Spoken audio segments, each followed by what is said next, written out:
Good morning. Following the pessimistic video from yesterday night, I will continue on the same trope or the same theme.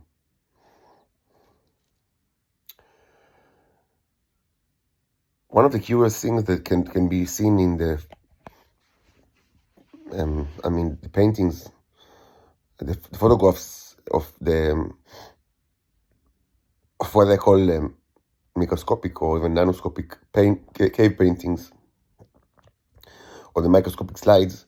So one of the interesting things are relatively large strands, like very thin and long column of rock-like formations. Sometimes they are placed in the vicinity and in parallel to existing scratches in the body of the slides.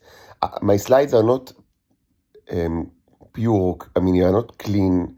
They are made of plastic that was used as a cover for CD-ROMs, old CD-ROMs. I currently don't have the real microscopic slides.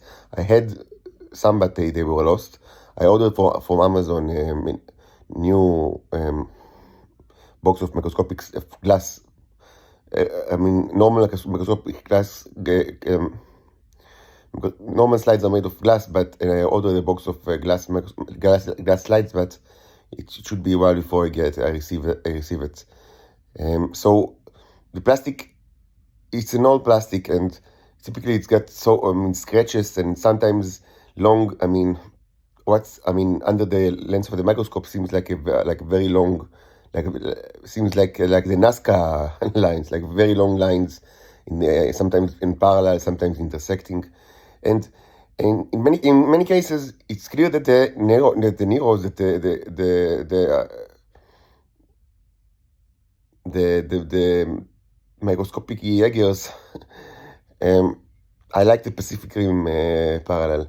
They placed long columns of, or they painted long columns of rocks in parallel to these existing lines.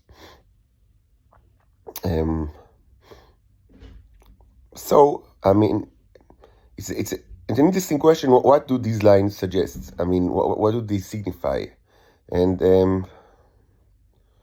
perhaps they signify something that is even smaller in scale than viruses. So perhaps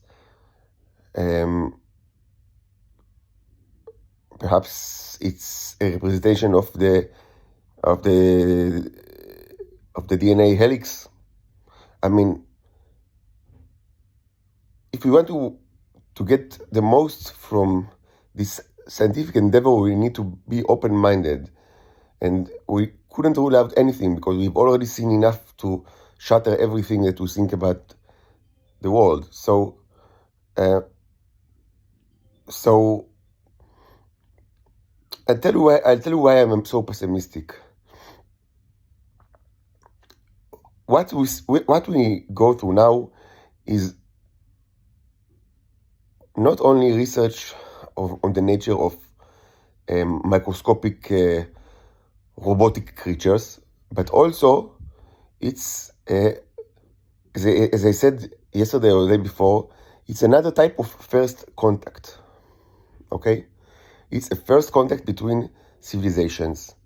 It's not the first one. The first one, arguably, was the one that you had with the creatures of Venus, which was a horrible first contact because the nature of humans is incredibly disgusting. The second first contact was the first contact that you had with me, which was even more horrible because you stay disgusting and you are now even more disgusting. And this is the third kind of first contact. First contact between me and you, as well as watchers and people that are aware of what's happening, and those little creatures. And this should be regarded as an exercise or a study of communication and the nature of communication.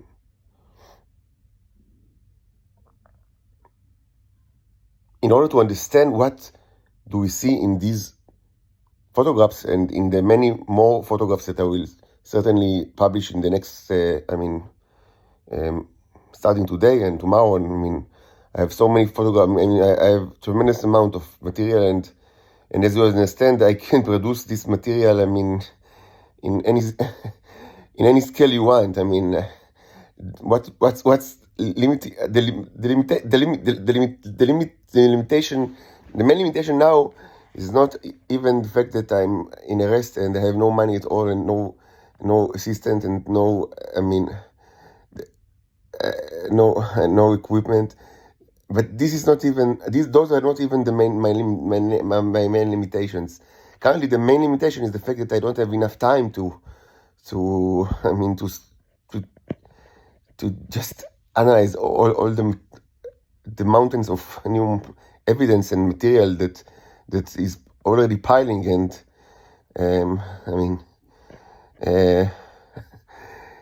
because there's no limit to how much new scientific evidence could be produced by just by preparing more slides with variety of biological and non-biological material on them, and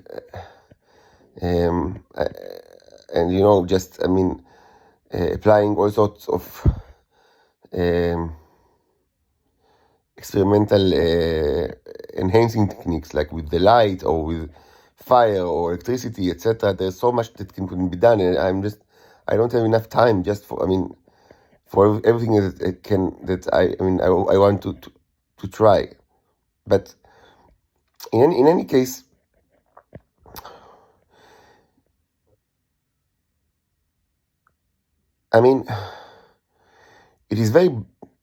it would be blind to assume that these creatures are showing us what they see. They mimic what they see, and we can just use them, like, I don't know, as magical microscopes, because again, we need to study the nature of communication itself in this context.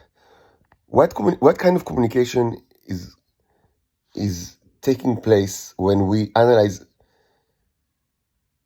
the symbolic representations of creatures that we know about, or phenomena like DNA leaks that we know about, but it is impossible, even theoretically, to view those phenomena or creatures using the optical method, using our eyes, like the same way we use to view things from the dawn of mankind. Because under a certain size, viewing in the optical manner is not only impossible, but that doesn't mean anything at all.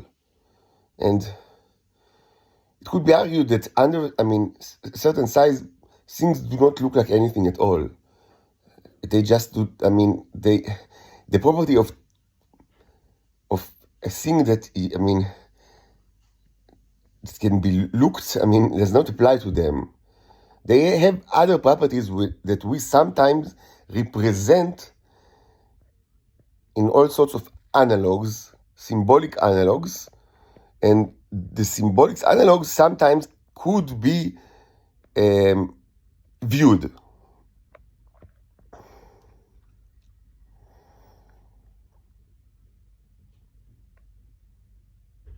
The simplest example in this context would be that of the coronavirus. How does the coronavirus looks like? So, okay, even my children, even my daughters, have seen the common representation that is very common in the mass media, of like a ball with those small tentacles on it. But of course, it's only a representation. It's only a model, or just a common representation. I mean, the real corona, how does it look? I don't know. I mean, it's too small to look like anything at all. It's got some physical properties that can be sensed by by certain types of machinery, and the output of that machinery, which of course is greatly dependent on how we configure that, how we ourselves configure the machinery, can be represented in a way by this common picture of this ball with tentacle ball. But I mean, how do creatures that actually fought, like literally fought hand to hand with the coronavirus and defeated it in the battlefield, and they've done it again and again, and they remember they remember this, what happened. They understood. They were there. I mean, the event, the fighting event, and the death of the virus was not just something that happened to them as objects, but in a way they were also they acted as subjects in the event, in a way that they can recall the event, and they recall in some way the nature of the coronavirus, the physical nature of the coronavirus, in the way that they can sense it. I mean, using their own sensors, which is impossible to us to even begin to understand how they operate. But it's obvious that they have sensors, and they sensed the coronavirus. They also defeated him, but they sensed him, and they stored this information in whatever place, and after a while they retrieved the stored information, or in our words, they recalled the memory, and they used it in order to portray a symbolic form that represents some physical properties of the coronavirus as they were stored in their memory using their sensors.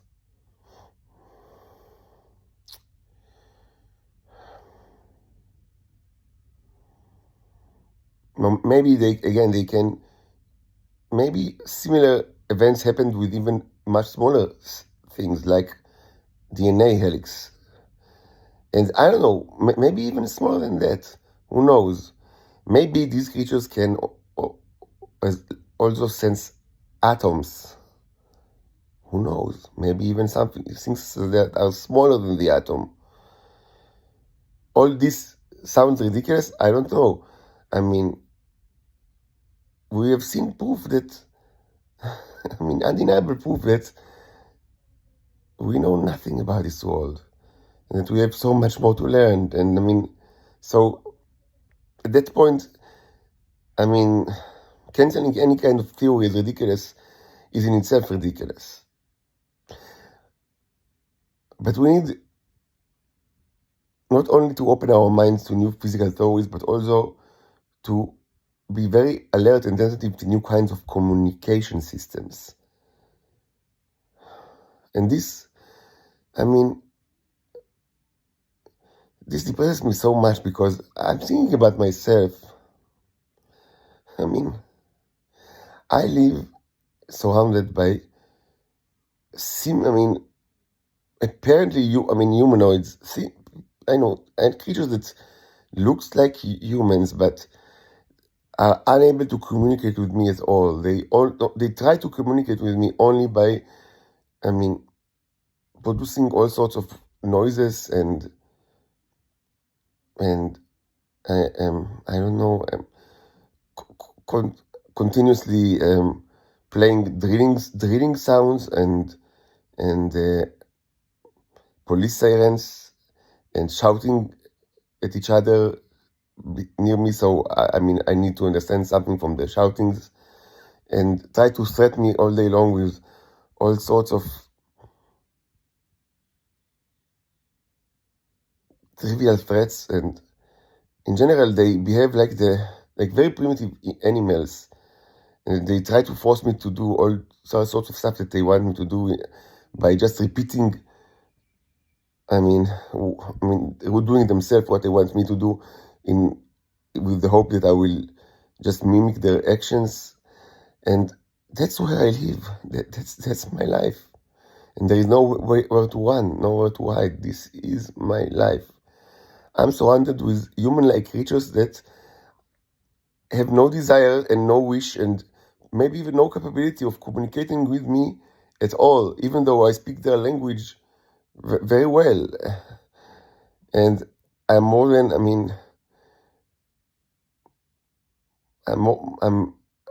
I'm more than happy to communicate with anyone, but they don't want or don't care. They just want to repeat doing noises and performing all sorts of primitive theatrical shows that are aimed to break me in all sorts of primitive ways and to force me to mimic their actions.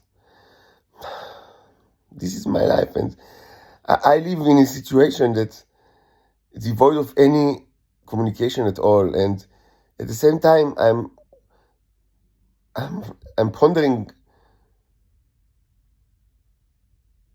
all sorts of philosophical thoughts that, of course, have practical implications of how to communicate with microscopic and perhaps nanoscopic creatures that possess powers beyond our imagination. And this, I don't know, is this a joke? Is this some kind of a joke? Is this funny? Are there any gods that look on? They look upon us and they watch the situation and they just they shit their pants. From how funny it is. I hope so, because this means that at least the whole absurdism, the whole absurdity of the situation, at least it makes someone laugh. So it's got some kind of meaning, because I am unable to understand. What's the cosmic meaning of a person that is destined to live among animals that are completely unable to communicate with him, even though he speaks their language very well. And this person, at the same time, that is desperate for any kind of normal communication with the people that surrounds him, he is also prying into the unknown realms of communication with microscopic creatures that are almost some would say divine in nature, and certainly possess capabilities beyond anything that humans even ever started to believe that are remotely possible.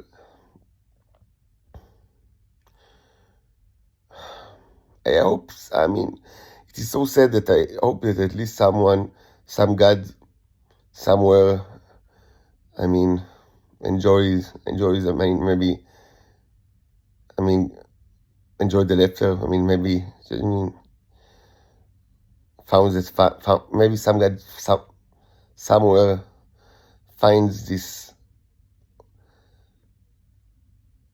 theater show to be funny in any way.